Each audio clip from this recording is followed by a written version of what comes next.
রমাজান এক মহা বরকতময়, মহা রহমতময় এবং মহা করুণাময় মাস। রমাদান শব্দের শাব্দিক অর্থ আগুনে পুড়িয়ে ছারখার করা। মানুষের গুনাহকে আগুনে পুড়িয়ে ছারখার করে যে মাস, সেই মাসই হচ্ছে রমাদান। গুনাহ মুক্ত হওয়ার মাস, আল্লাহ সুবহানাহু ওয়া তাআলার দয়া প্রাপ্ত হওয়ার মাস। এই মাসকে মূল্যায়ন করতে না পারা হতভাগ্যের লক্ষণ, দুর্ভাগ্যের লক্ষণ। যারা হতভাগা, যারা দুর্ভাগ্যবান, একমাত্র তাদের পক্ষেই সুযোগ হয় না, তৌফিক হয় না এই মাসকে মূল্যায়ন করার। কে কত টাকার মালিক এটি সৌভাগ্যের লক্ষণ নয়, বরং অন্তত রমাজান মাসে যে রমাজানকে মূল্যায়ন করতে পারছে সে সৌভাগ্যবান।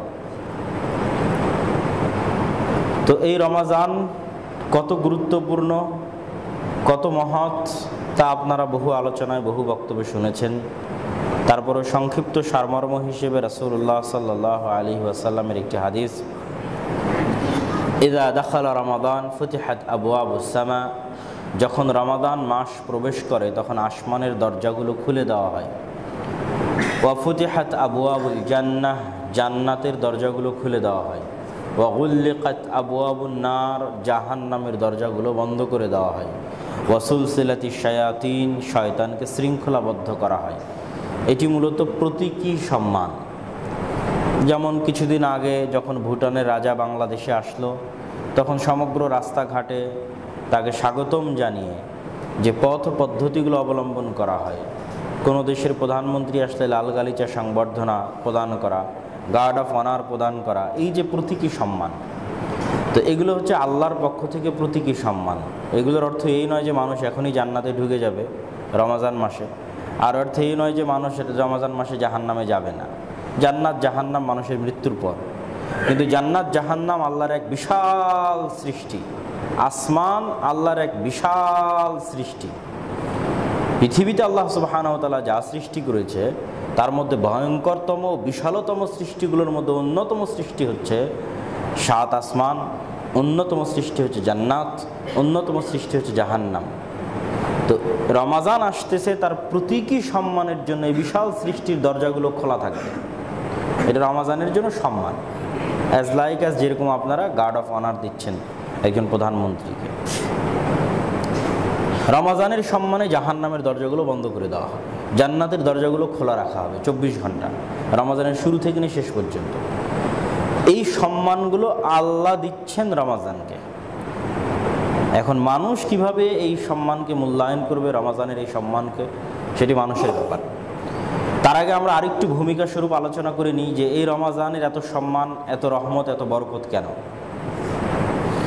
এর সবচেয়ে বড় কারণ হচ্ছে আমরা যে আয়াত পাঠ করেছি আজকের খুতবায়, শাহরু রমাদান আল্লাযী উনজিলা ফীহিল কুরআন, রমাজান ওই মাস যেই মাসে কোরআন অবতীর্ণ হয়েছে। তো এই রমাজানকে বরকত মণ্ডিত করেছে কোরআনের বরকত, এই রমাজানকে রহমতময় করেছে কোরআনের রহমত, কোরআনের বরকত। এই রমাজানকে ফজিলত পূর্ণ করেছে কোরআনের ফজিলত, কোরআনের উসিলায়, কোরআনের কারণে। যেমন কিছুক্ষণ পরে লাইলাতুল কদরের আলোচনা আসবে। তো লাইলাতুল কদর কেন এত সম্মানিত?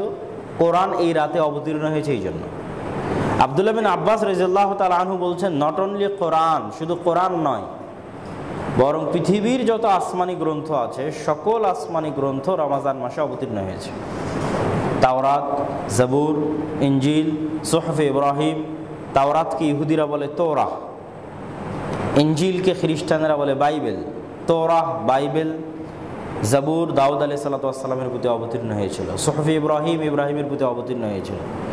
আব্দুল্লাহ বিন আব্বাস রাদিয়াল্লাহু তাআলা বলছেন, এই প্রত্যেকটা ধর্মগ্রন্থ কোনোটা রমজানের শুরুতে, কোনোটা রমজানের মাঝামাঝিতে, কোনোটা রমজানের শেষে। তার মধ্যে কোরআন হচ্ছে রমজানের শেষে। তো সকল আসমানি গ্রন্থ আল্লাহ সুবহানাহু ওয়া তাআলা রমজান মাসে অবতীর্ণ করেছে। তো আমরা তো জানি যে পবিত্র কোরআন অবতীর্ণ হয়েছে 23 বছরে, তাহলে রমজানে কেমনে অবতীর্ণ হলো? রমজানে মূলত মোড়ক উন্মোচন হয়েছে লাউহে মাহফুজ থেকে, যেখান থেকে জিবরাইল আলাইহিস সালাতু ওয়াস সালাম গ্রহণ করবেন সামাউদ দুনিয়া, সেখানে অবতীর্ণ হয়েছে। কোরআনে কি আছে তা আগে কেউ জানতো না, কিন্তু কোরআনের মোড়ক উন্মোচন হয়েছে কোরআনকে দিয়ে দেওয়া হয়েছে ফেরেশতাদের কাছে, হস্তান্তর করে দেওয়া হয়েছে, এখন থেকে তোমরা এখান থেকে নিয়ে মুহাম্মদ সাল্লাল্লাহু আলাইহি ওয়াসাল্লামের নিকটে পৌঁছে দিবে। এটা হয়েছে রমজান মাসে। তারপরে জিবরাইল আলাইহিস সালাতু ওয়াসসালাম কন্টিনিউয়াসলি সেখান থেকে গ্রহণ করে 23 বছর যাবৎ মুহাম্মদ সাল্লাল্লাহু আলাইহি ওয়াসাল্লামের নিকটে পৌঁছাতে থেকেছেন। সম্মানিত উপস্থিতি, তাহলে রমজানের মূল বরকত হচ্ছে কোরআনের বরকত, কোরআনের রহমত। আর কোরআন পৃথিবীর সর্বশ্রেষ্ঠ গ্রন্থ। ইন্নাল্লাহা ইয়ারফাউ বিহাযাল কিতাবি আকওয়ামান ওয়া ইয়াদউ বিহি আখারিন। রাসূল সাল্লাল্লাহু আলাইহি ওয়াসাল্লাম বলেন, এই কিতাব দিয়ে আল্লাহ আমার উম্মতের একটা অংশকে সর্বোচ্চ শিখরে পৌঁছে দিবেন, আমার উম্মতের একটা অংশকে সর্বনিম্ন স্থানে নামিয়ে দিবেন। এই উম্মতের যারা সর্বোচ্চ স্থানে পৌঁছেছিলেন, আবু বকর, ওমর, ওসমান, আলী রাদিয়াল্লাহু তাআলা আনহুম, তাদের নিকটে কোরআনের যে মূল্য ছিল ওই মূল্য অনুযায়ী তারা পৃথিবীতে সম্মানিত হয়েছে। আর আমাদের নিকটে কোরআনের মূল্য যেমন, আমরা সেই অনুযায়ী পৃথিবীতে আমাদের সাথে ট্রিট করা হচ্ছে, ব্যবহার করা হচ্ছে। আমাদের সাথে পৃথিবীর ইতিহাসের সর্বকালের সর্বনিম্ন গোলামের মতো ব্যবহার করা হচ্ছে। পৃথিবীর ইতিহাসের সর্বকালের সর্বনিম্ন গোলামের জীবনযাপন করতেছে মুসলমানেরা। এত নিম্ন, এত ভয়ঙ্কর গোলামি বানু ইসরাইলেরাও ফেরাউনের করেনি। এত নিম্ন, এত ভয়ঙ্কর গোলামি বানু ইসরাইলও ফেরাউনের করেনি। যে ভয়ঙ্কর, যে নিম্নমানের গোলামি আজ মুসলমানেরা আজকের যুগের ফেরাউনের করতেছে। তার জ্বলন্ত উদাহরণ হচ্ছে ফিলিস্তিনের মাটি, গাজার মাটি।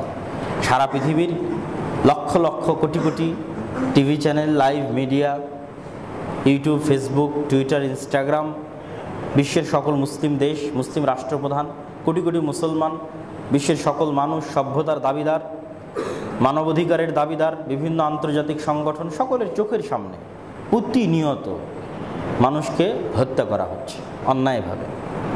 এখন পর্যন্ত 30,000-এর অধিক মানুষকে হত্যা করা হয়েছে। তা আমরা কীরকম গোলাম তার নিদর্শন হচ্ছে এটা। তা আমাদের অবস্থা এরকম কেন?